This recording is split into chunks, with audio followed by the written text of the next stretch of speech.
कांग्रेस नेत्री निधि सत्व चतुर्वेदी ने महाराजपुर की चौरसिया धर्मशाला में हर्षोल्लास से मनाया जन्मोत्सव। सुबह के वक्त सुंदरकांड के साथ समर्थकों ने पान के आकार का केक काटकर मनाया जन्मोत्सव।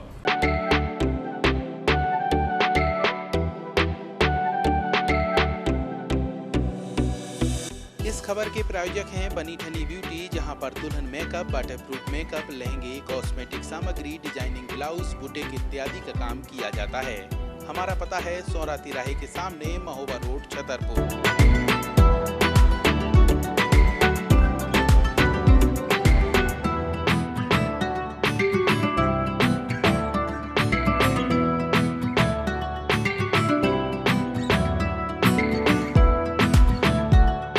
कांग्रेस नेत्री निधि सत्व चतुर्वेदी ने अपना जन्मदिन महाराजपुर की चौरसिया धर्मशाला में बड़े ही हर्षोल्लास के साथ मनाया और यहां पे सुबह के वक्त सुंदरकांड पाठ का आयोजन रखा गया और उसके बाद उनके समर्थकों द्वारा पान के आकार का केक काटकर जन्मदिन मनाया। यहाँ पे तस्वीरों में आप देख सकते हैं कि किस तरीके से उनके समर्थक उत्साहपूर्वक यहाँ पे निधि सत्व चतुर्वेदी का जन्मदिन मना रहे हैं और यहाँ पे कई कांग्रेसी कार्यकर्ता भी मौजूद रहे, जिन्होंने यहाँ पर पहुंचकर निधि सत्व चतुर्वेदी को शुभकामनाएं दी। इसके अलावा वरिष्ठ कार्यकर्ताओं ने उन्हें आशीर्वाद भी दिया।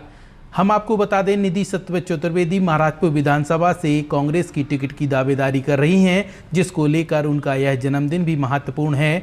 लेकिन इस बात को लेकर जब वरदान एक्सप्रेस ने उनसे सवाल किए तो उन्होंने इस बात से सरे से नकार दिया और उनका कहना था कि ये मेरा निजी का कार्यक्रम है, ये कोई राजनीतिक कार्यक्रम नहीं, बल्कि हमारा जन्मदिन है, इसीलिए हमने इसको सरल रूप में मनाया है। इस दौरान वरदान एक्सप्रेस ने निधि सत्व चतुर्वेदी से खास बातचीत की और बातचीत के दौरान कई महत्वपूर्ण सवालों के जवाब भी जाने हैं। तो आइए सुनवाते हैं निधि सत्व चतुर्वेदी ने वरदान एक्सप्रेस के खास इंटरव्यू के दौरान क्या बातें कहीं।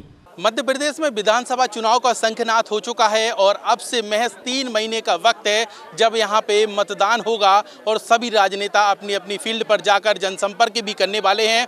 इसी बीच जन्मदिन का भी दौर शुरू हो चुका है। कांग्रेस नेत्री निधि सत्व चतुर्वेदी का जन्मदिन महाराजपुर में बड़े ही हर्षोल्लास के साथ मनाया जा रहा है। इनके मायने हम पूछेंगे खुद निधि सत्व चतुर्वेदी से। सबसे पहले तो आपको जन्मदिन की शुभकामनाएं वरदान एक्सप्रेस की तरफ से। बहुत बहुत धन्यवाद। अभी हम ये पूछना चाह रहे हैं कि ये जो जन्मदिन है, ये क्या चुनाव का जन्मदिन है या नॉर्मल सा? नहीं, ये मेरा व्यक्तिगत कार्यक्रम है। मैं अपना जन्मदिन अपने लोगों के साथ, अपने परिवार के साथ मनाना चाह रही थी। वैसे तो मैं जन्मदिन मनाती नहीं हूँ, पर इस बार कुछ स्पेशल है क्योंकि जब मैंने भ्रमण करना शुरू किया क्षेत्र का, मुझे इतना प्यार मिला है और इतने लोग अब नए पुराने लोगों से जुड़े हैं कि दिमाग में आया कि नहीं, अब जन्मदिन अगर मनाएंगे तो सबके साथ मनाएंगे, नहीं तो नहीं मनाएंगे। तो हमने ये कार्यक्रम रखा था, बिल्कुल व्यक्तिगत कार्यक्रम है। इसमें कोई चुनावी रंग नहीं है, इसमें कोई चुनाव का और पॉलिटिक्स का रंग नहीं है। लेकिन इसको हम आपका राजनीतिक वो तो कह सकते हैं कि शुरुआत यहाँ से हो चुकी है, क्योंकि विधानसभा चुनाव 3 महीने बाद हैं और ऐसी कयास लगाए जा रहे हैं कि महाराजपुर विधानसभा से कांग्रेस आपको टिकट देने वाली है।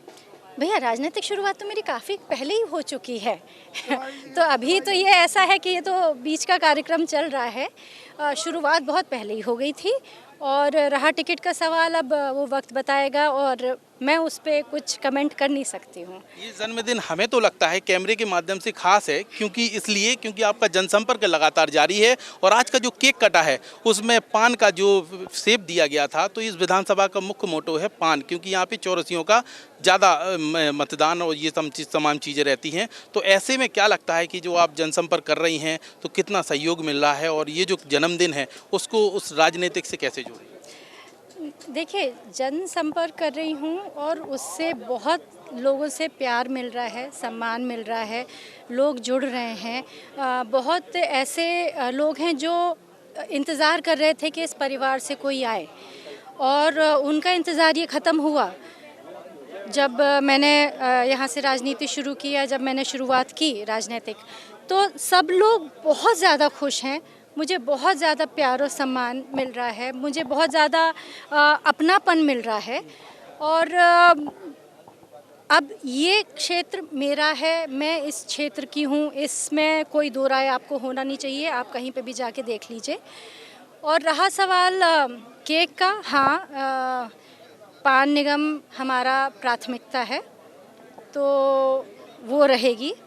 और भी कई प्राथमिकताएं हैं, लेकिन हाँ, हमारा क्षेत्र, हमारा महाराजपुर पान के लिए जाना जाता है, तो हम इसकी ब्रांडिंग पान से ही करेंगे और इस व्यवसाय को इतना बढ़ाने की कोशिश करेंगे कि पान जो आजकल जिसका कोई अस्तित्व खोता जा रहा है, वो पान का व्यवसाय ना सिर्फ मध्य प्रदेश में बल्कि पूरे देश में और विदेशों में छा जाए और हमारा व्यवसाय इंटरनेशनल हो इस पान का।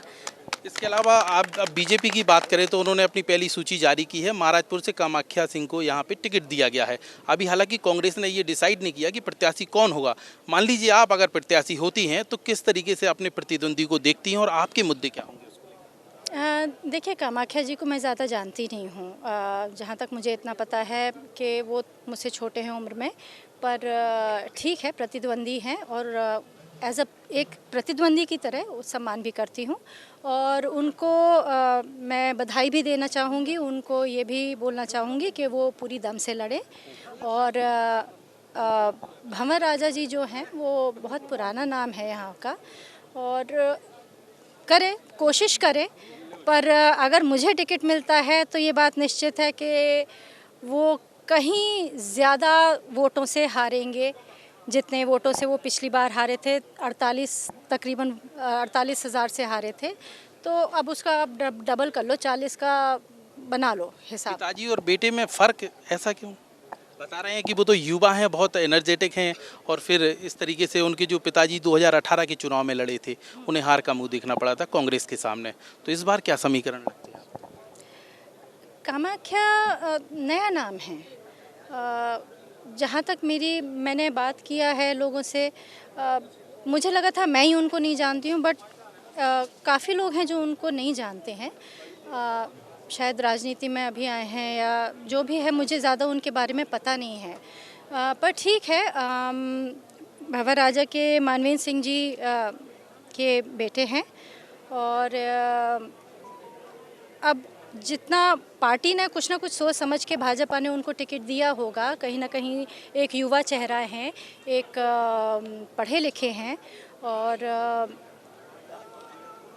क्योंकि भंवर राजा जी यहाँ पे 14,000 वोटों से हारे ज़रूर थे, पर देखते हैं उनके कुछ अपने समीकरण होंगे, हमारे अपने समीकरण हैं जिसका मैं अभी खुलासा नहीं करना चाहूँगी। आप अगर प्रत्याशी होती हैं कांग्रेस की तरफ से तो इस विधानसभा के मुख्य आपके मुद्दे कौन से होंगे जिनको लेकर आप चुनावी मैदान में जाएंगी, और दूसरी चीज़ यहाँ की जो समस्या है वो सबसे ज़्यादा आपको कौन सी नज़र आई?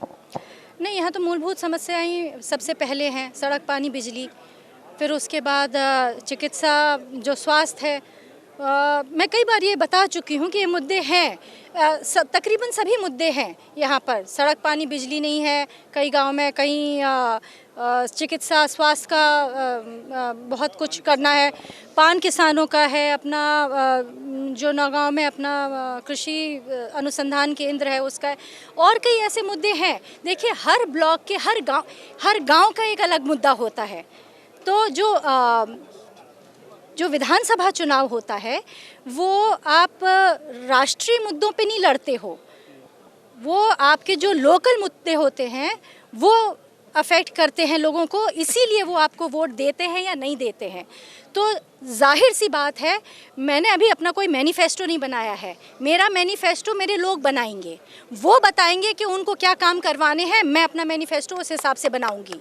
तो जन्मदिन के अवसर पर क्षेत्र की जनता से कैसा आशीर्वाद मिला है और ये जीत की ओर जाता है क्या इशारा? देखिए, क्षेत्र की जनता तो सब मेरे साथ है, बहुत प्यार और आशीर्वाद और सम्मान मिल रहा है, जैसे कि मैंने पहले भी कहा, और मतलब अनप्रेसिडेंटेड जिसे कहते हैं।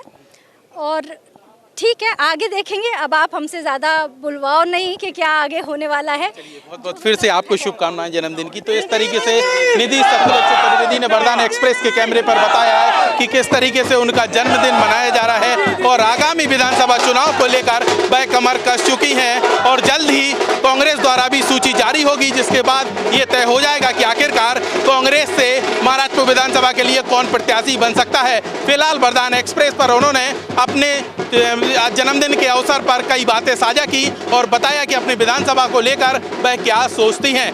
तो सुना आपने, निधि सत्यव्रत चतुर्वेदी ने वरदान एक्सप्रेस के कई सवालों के जवाब दिए और यहाँ पे बताया कि किस तरीके से वह जनता के बीच पहुंचकर यहाँ पे अपनी ज़मीन तलाश रही हैं और आगामी विधानसभा चुनाव को लेकर अगर कांग्रेस पार्टी ने मौका दिया तो वह यहाँ पे प्रत्याशी के रूप में भी चुनावी मैदान में पहुँचकर जनता का आशीर्वाद लेंगी। वरदान एक्सप्रेस के लिए महाराजपुर से छोटू शुक्ला के साथ राहुल माली की रिपोर्ट।